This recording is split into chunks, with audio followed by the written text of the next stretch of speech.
Ferrari foul-ups hinder the Scuderia in Azerbaijan as it's brilliant Red Bull and Max Verstappen in Baku taking the 1-2 finish. I'm Ollie Wilson for GPFans, and this is our race review of everything that took place on the streets of Baku this Sunday.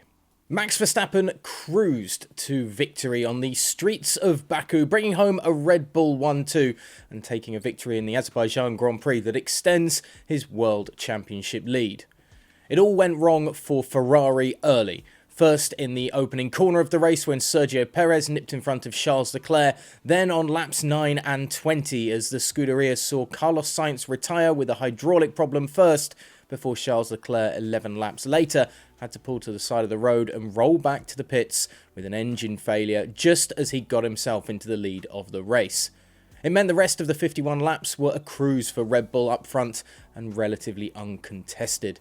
Further back, the race for the point spots was taking plenty of twists and turns. Sebastian Vettel could have been riding high up towards the top 5 far earlier than he eventually was if he hadn't locked up and run wide on lap 13, losing a position as a result and getting stuck behind Esteban Ocon's Alpine that was holding up plenty of the middle order for a handful of laps. Kevin Magnussen had a similar problem behind Ocon, but no sooner had he got past the French driver, but his Ferrari power unit appeared to fail as well on lap 34, joining the two Scuderia drivers and the Ferrari-powered Zhou Guanyu in the Alfa Romeo in the retirement club. There would also be a retirement for Lance Stroll later on at the end of the race. The AlphaTauris were putting in a solid weekend of performance with Pierre Gasly up to 4th at one point and Yuki Tsunoda in 6th on lap 38. But it appeared the DRS flap on Tsunoda's rear wing was broken, leading to a black flag with an orange disc being shown to the Japanese driver and forcing him to pit for some gaffer tape to tape up the rear wing, a fix that felt very iffy at the time, and the FIA will likely look into the team's fix of their rear wing problem later on. Rear wings were also a problem for Red Bull towards the end of the race, with Max Verstappen being told on lap 41 not to open the rear flap for the remainder of the Grand Prix. But with his teammate over 16 seconds back and George Russell in third another 20 plus seconds back, there was no worry for the Dutchman as he coasted home to lead a Red Bull 1-2 finish in Baku, with Sergio Perez taking the additional point for the fastest lap in second. Mercedes took third and fourth, with George Russell taking the last spot on the podium for his third top 3 finish of the season ahead of Lewis Hamilton. Pierre Gasly grabbed his first points since Melbourne in 5th. Sebastian Vettel's solid weekend saw him finish 6th ahead of Fernando Alonso in 7th. The McLarens of Danny Ricciardo and Lando Norris were 8th and 9th, and Esteban Ocon completing the top 10 and the point scoring positions. Speaking after the race, Verstappen didn't feel like it was redemption after what happened in Baku last year and the bad luck with that tyre blowout. You can never make up what you lost last year in Baku, but I think today we had an incredible pace in the car. We could really look after the tyres and we could chip away at it, pass for the lead, but then of course also maybe a tiny bit of luck because of the retirement, said the race winner. But I think nevertheless our car was really quick today, so I could have closed that gap, and then of course you have a race on your hands. But overall I'm really happy with how the balance of the car was today. Toto Wolff has apologised to Lewis Hamilton for giving him a shitbox of a Mercedes to drive after the 7-time world champion was riddled with back pain after the Azerbaijan Grand Prix, calling it the most painful race of his career.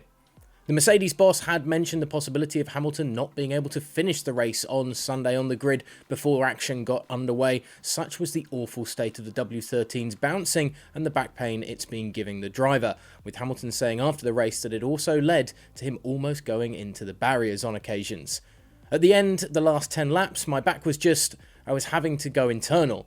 You've got this, you can do this, just bear with it.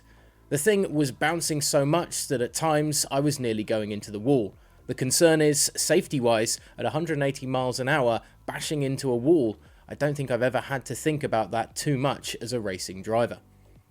While George Russell in his post-race interview mentioned the issue, saying it's not easy this year with everything that's going on, the cars are going through a torrid time with the bouncing, the team principal Toto Wolff went a step further over the team radio, talking to Hamilton after the race, apologising for the car and the subsequent pain Hamilton was in, despite having physio and acupuncture throughout the weekend. Lewis, we all know this is a bit of a shitbox to drive at the moment. I'm sorry for the back also. We will sort ourselves out.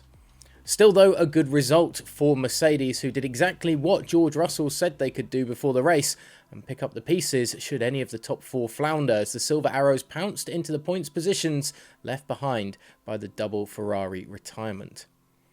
Elsewhere, Red Bull's final pit stop for Max Verstappen was a safety precaution inspired by the events of Baku last year, as the team tried to protect their routine 1-2 finish at the Azerbaijan Grand Prix on Sunday. Max Verstappen suffered a tyre blowout that cost him the race win in Azerbaijan a year ago, so it was no surprise that the team opted to bring in both cars under the virtual safety car late on in the race for fresh rubber to ensure a similar incident didn't occur in Baku this time out, with Christian Horner confirming the decision to Sky Sports on Sunday afternoon. The Red Bull boss was intrigued by what would have happened this weekend had their rivals Ferrari not suffered the double DNF in the first 20 laps of the race, with Leclerc in the lead of the race when his Scuderia engine failed him 11 laps after his teammate Carlos Sainz was forced to retire. Charles had opted for an early pit stop and they would have started a very long stint, mused Horner after the race. Then I think we would have been in a good position, but in the end we couldn't see that. Ferrari had a lot of bad luck today. Max Verstappen after the race also noted that he felt he could have caught the Ferrari, and it's tough to argue with Red Bull considering the display they put on Sunday.